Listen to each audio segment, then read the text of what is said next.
So hello guys, welcome back to my channel. I hope आप सब बढ़िया ही होंगे। जैसा कि आपको पता ही है, तुम्हारा भाई आपके लिए नई नई अपडेट्स लेके आता ही रहता है रिलेटेड टू डिफरेंट टॉपिक्स।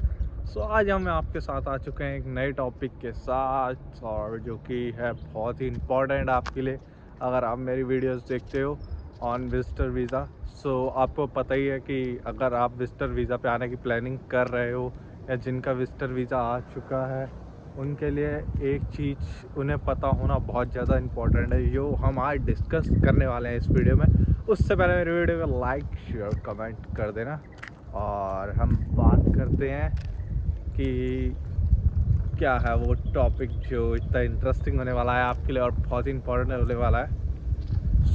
चलिए शुरू करते हैं। गाइज़, अगर आप विजिटर वीज़ा पे आने की प्लानिंग कर रहे हो किसी भी कंट्री में, चाहे वो न्यूजीलैंड हो, चाहे वो कनाडा हो, चाहे वो ऑस्ट्रेलिया क्यों ना हो, अगर आप आने की यहाँ तैयारी कर रहे हो तो आपको कुछ इमिग्रेशंस क्वेश्चंस पता होने चाहिए। लेटेस्ट इमिग्रेशन क्वेश्चंस क्या हैं चल रहे हैं आजकल, और आपको इसके बारे में पूरी नॉलेज होनी चाहिए। क्यों इसके पीछे कई रीज़न्स हैं।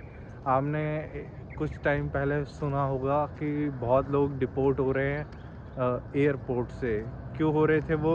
क्योंकि उन्हें इमिग्रेशंस के रिलेटेड इंफॉर्मेशन ही नहीं थी। इसीलिए इमिग्रेशन क्लियर करना बहुत ज़रूरी है। इमिग्रेशन आपसे क्लियर नहीं हुई तो पासपोर्ट पे जो स्टैंप लगा है उसका कोई यूज़ नहीं होगा।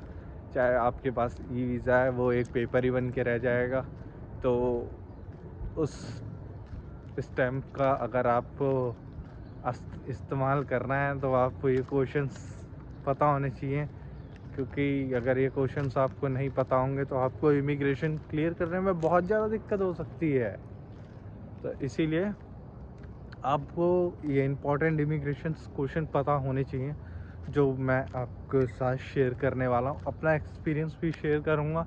मेरे से क्या इमिग्रेशन क्वेश्चंस पूछे गए थे और आपसे क्या पूछे जा सकते हैं, ये तो बहुत इम्पोर्टेंट चीज़ है जो आपको पता होनी चाहिए। अगर आप इमिग्रेशन क्लियर नहीं कर पाते हैं तो फिर आपका ख्वाब एक ख्वाब ही रह जाएगा।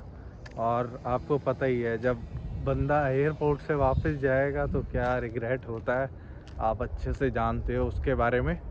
तो हम स्टार्ट करते हैं, और हम पहली चीज़ डिस्कस कर लेते हैं आपसे कि क्या आपसे पूछी जा सकती है गाइस।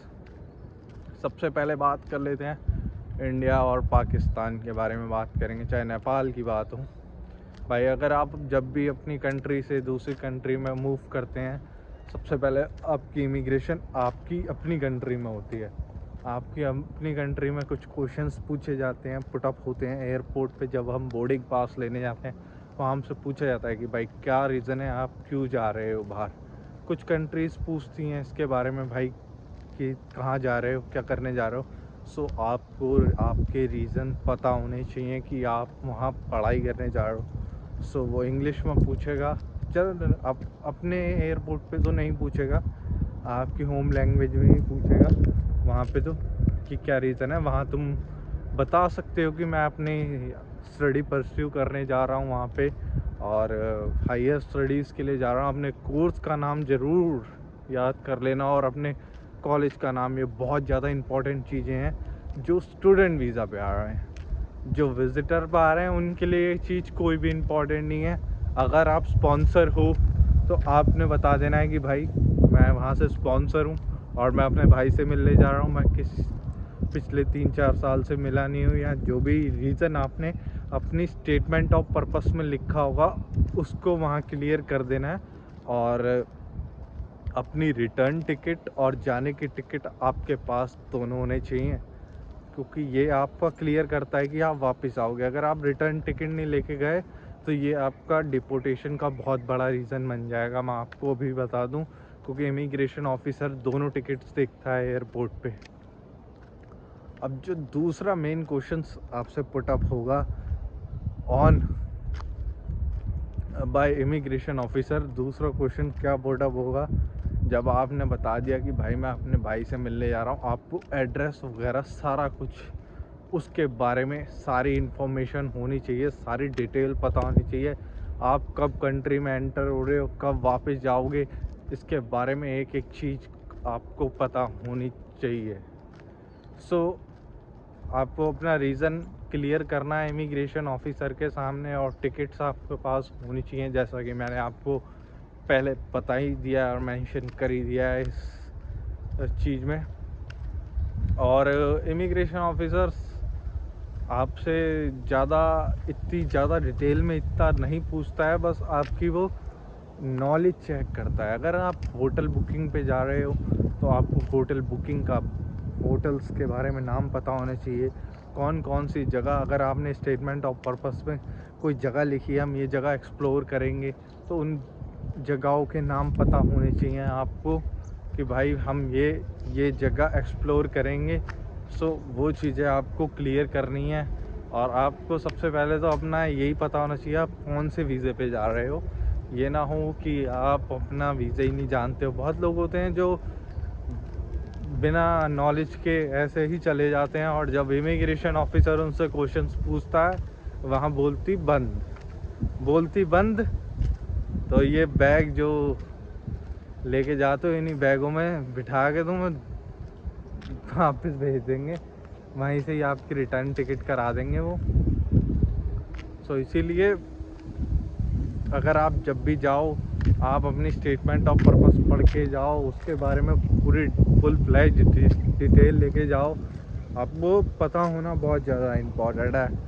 आपने इतना पैसा लगाया, वीज़ा भी बहुत दुआओं से मांगा, चलो वीज़ा भी आ गया, अगर आप इमिग्रेशन नहीं क्लियर कर पाए तो then that is good for nothing. So इसीलिए भाई ये चीज़ें ज़रूर ध्यान में रखना, और अपनी स्टेटमेंट ऑफ पर्पस अच्छे से पढ़ लेना जाने से पहले, और जिसके पास जा रहे हो उसका नाम, एड्रेस, सारा कुछ पता होना चाहिए। अगर आप कोई स्टूडेंट वीज़े पे जा रहे हो तो आपको उस पर भी पता होना चाहिए, आपके कॉलेज का नाम, आप कौन सा कॉलेज या कौन सा कोर्स है। और विजिटर वीज़ा पे तो ज़्यादा कुछ पूछा नहीं जाता है कि भाई, आपको बस अपना रीज़न ही पता होना चाहिए कि भाई क्यों जा रहे हो वगैरह। बाकी ज़्यादा पूछताछ नहीं होती है गाइस, उनके पास इतना टाइम ही नहीं होता है आपसे ज़्यादा क्वेश्चन पुटअप कर सकें।